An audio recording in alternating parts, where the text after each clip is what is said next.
Imagine looking at your best friend of 15 years, the person who shared your first apartment, the person who was the maid of honor at your wedding, and the person you promised to grow old with, only to realize she's been using you as a pawn in her twisted game of lies. What do you do when your soul sister doesn't just betray her husband, but throws you and your own marriage under the bus to cover her tracks? This isn't just a falling out. It's a terrifying look at how a long-term friendship can be nothing more than a mask for a person with zero integrity and a heart full of deceit. Jen and I were inseparable since freshman year of high school. We were thick as thieves, or so I thought, but everything changed when she met Drake at work. I saw the signs, the giddy schoolgirl smiles, the constant texting, and I gave her the tough love she needed, warning her not to let a fleeting crush ruin her life with Arthur. Instead of listening, Jen got creative. She lured me and my husband to her brother Sam's house under the guise of a party, only for us to arrive and find her alone with Drake. The party was a lie. She just wanted to use our presence to normalize her hanging out with another man.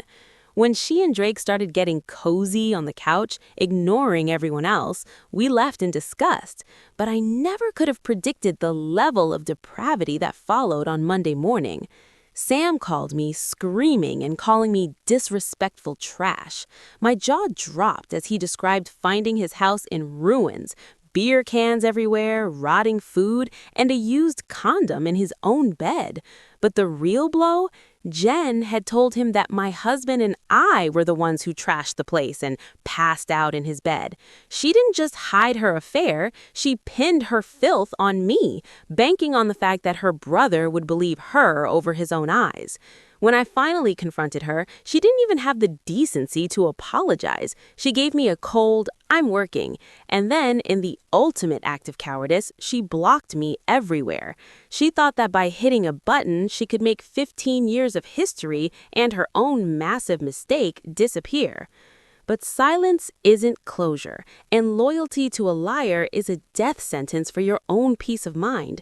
In a fit of justified fury, I sent every detail to Arthur.